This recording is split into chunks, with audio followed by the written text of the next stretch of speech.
నక్కపల్లిలో bulk drug park వద్దంటూ ప్రజలు చేస్తున్న ఉద్యమానికి అండగా నిలిచిన వైఎస్ఆర్సీపీ నేతలను పోలీసులు అక్రమంగా అరెస్ట్ చేశారు. అరెస్ట్ చేసి వారిని పాయికరాపేట పోలీస్ స్టేషన్కు తరలించారు. మరోవైపు అధికారులు చేపట్టిన ప్రజాభిప్రాయ సేకరణను తీవ్రంగా స్థానికంగా ఉన్న ప్రజలంతా కూడా వ్యతిరేకించారు. పోలీసులు చేసిన అరెస్టుల మీద మనతో మాట్లాడేందుకు వైఎస్ఆర్సీపీ నేతలు ఉన్నారు. సార్, అక్కడ ఎలాంటి ఉద్యమం జరుగుతుంది, అసలు ఎందుకు మిమ్మల్ని అరెస్ట్ చేశామని చెప్పి పోలీసులు చెప్పారు? ఈరోజు నక్కపల్లి మండలం ఎంఆర్ఓ కార్యాలయం వద్ద బల్క్ డ్రగ్ పార్కు కోసం ప్రజాభిప్రాయ సేకరణ జరుగుతుంది. ఆ ప్రజాభిప్రాయ సేకరణలో ప్రజలందరూ ముక్తకంఠంతో వ్యతిరేకిస్తున్నారు. ఎందుచేతనంటే ఈ ప్రాంతంలో చాలా క్యాన్సర్లు, తర్వాత హార్ట్ అటాక్లు చాలామందికి వచ్చేస్తున్నాయి. దాని మీద ఈ ప్రాంత ప్రజలందరూ ముక్తకంఠంతో వ్యతిరేకిస్తున్నారు.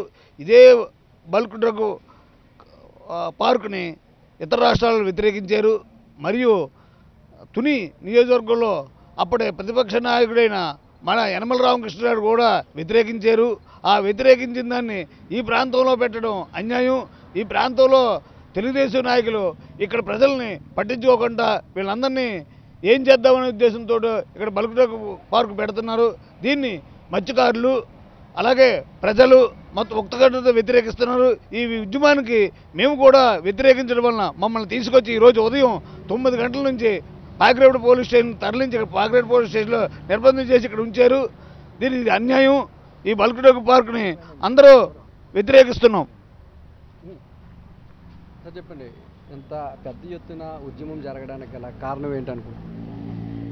ఈరోజు బల్క్ డ్రగ్ పార్క్ ఏర్పాటుకి ప్రజాభిషేకం పెట్టారు.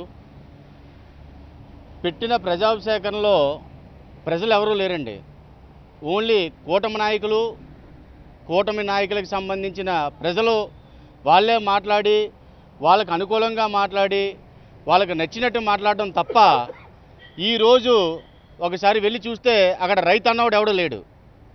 ప్రజాభిషేకరణ అన్నప్పుడు ప్రజలకు సంబంధించి వాళ్ళకి ఏ ఇబ్బందులు ఉన్నాయి, వాళ్ళు ఏమనుకుంటున్నారు, పెట్టమంటున్నారా పెట్టొద్దంటున్నారా, దీనికి సంబంధించి ఒక్క రైతు కూడా అక్కడ మాట్లాడనివ్వలేదు. అలా చూసుకుంటే నక్కపల్లిలో రసాయన కంపెనీ ఒక 10 సంవత్సరాల ముందు ఒక రసాయన కంపెనీ పెట్టడం జరిగింది. ఆ రసాయన కంపెనీ వల్ల చాలామంది రైతులు ప్రజలు చాలామంది ఇబ్బంది పడుతున్నారు. ఎందుకంటే కింద వాటర్ లెవెల్ అంతా కూడా పాడైపోయింది. ఎందుకు? కెమికల్ వల్ల. ఈ కెమికల్ అన్నది సముద్రంలో కూడా వదిలేస్తున్నారు, విష జ్వలాలు వదిలేస్తున్నారు. ఆ విష జలాల వల్ల ఈరోజు చేప వండిన తర్వాత కూడా ఆ కెమికల్ వాసన వస్తుంది. ఎందుకు వస్తుంది? ఒక కెమికల్ కంపెనీ ఉండడం వల్ల వస్తుంది. ఇలాంటి రసాయన కంపెనీలు కొన్ని వందల కంపెనీలు పెట్టడానికి తయారయ్యారు ఈరోజు. దాన్ని అడ్డుకోవడం కోసం ఈరోజు మేము మాట్లాడదామని వెళ్తుంటే మమ్మల్ని ఆపి ఈరోజు పాకిరేపేట పోలీస్ స్టేషన్ తీసుకురావడం జరిగింది.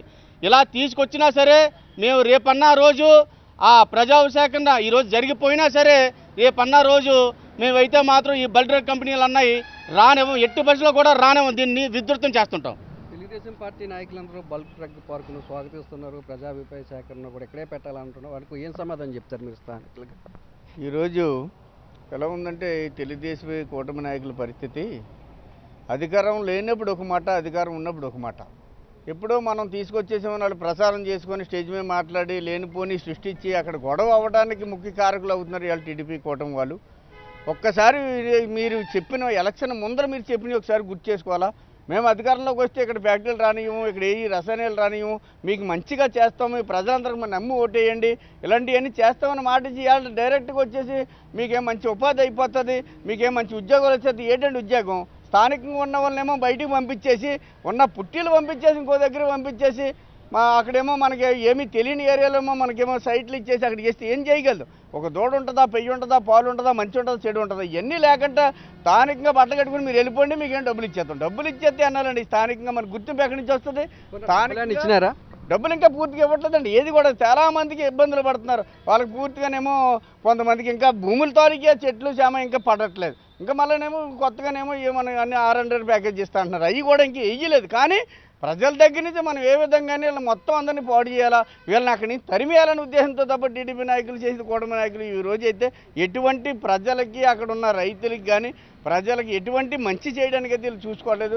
ఎప్పుడో వస్తాయని గురించి ఆలోచిస్తున్నారు తప్ప ఇప్పుడైతే చాలా ఇబ్బంది పెడుతున్నారండి వీళ్ళని. ఆ ప్రజలు నిజంగా మత్స్యకారులు అయితే వాళ్ళ జీవనోపాధి అక్కడ గంగ మీద ఆధారపడి ఉంటారు. అటువంటి గంగ మీద ఆధారపడి వాళ్ళని కూడా ఇవాళ తౌలేస్తే వాళ్ళు ఈ డబ్బులు కూడా ఏం చేస్తారు కూడా వాళ్ళకి తెలియట్లేదు. చాలా పాడైపోయే ఉద్దేశం కాబట్టి మా జాగ్రత్త ఎప్పటికైనా సరే మేము వైఎస్ఆర్సీపీ తరఫున ఎప్పటికైనా నిరంతరం పోరాటాలు చేయడానికి మాత్రం సిద్ధంగా ఉంటామని తెలియజేసుకుంటాం. ఈరోజు నిర్వహించింది ప్రజాభిప్రాయ సేకరణగా లేదని, తెలుగుదేశం పార్టీ సభలాగే ఉందని, తమకు అనుకూలంగా ఉన్నవారిని తీసుకెళ్లి అక్కడ ప్రజాభిప్రాయ సేకరణలో తమకు అనుకూలంగా చెప్పించుకునే ప్రయత్నం చేస్తున్నారని, బల్క్ డ్రగ్ పార్కును ఏర్పాటు చేయొద్దంటూ పెద్ద ఎత్తున పోరాటాలు జరుగుతున్నాయని ప్రజలు కూడా ముక్త కంఠంతో వ్యతిరేకిస్తున్నారని, అయినప్పటికీ కూడా ప్రభుత్వం ఏమాత్రం కూడా కిందికి దిగి వచ్చే పరిస్థితి కనిపించడం లేదని, ఇక్కడ బల్క్ డ్రగ్ పార్కును తరలించే వరకు కూడా ఆపే వరకు కూడా తమ పోరాటం కొనసాగుతుందని చెప్పి ఇక్కడున్న నేతలు చెప్తున్నారు. ప్రజల పక్షాన నిలబడి పోరాటం చేస్తున్న తమ మీద తప్పుడు కేసులు పెట్టి పోలీసులు అరెస్ట్ చేస్తున్నారని ఒక అసంతృప్తిని కూడా వ్యక్తం చేస్తున్నారు. కెమెరామెన్ శంకర్తో నాయుడు, పాయికరాపేట నుంచి.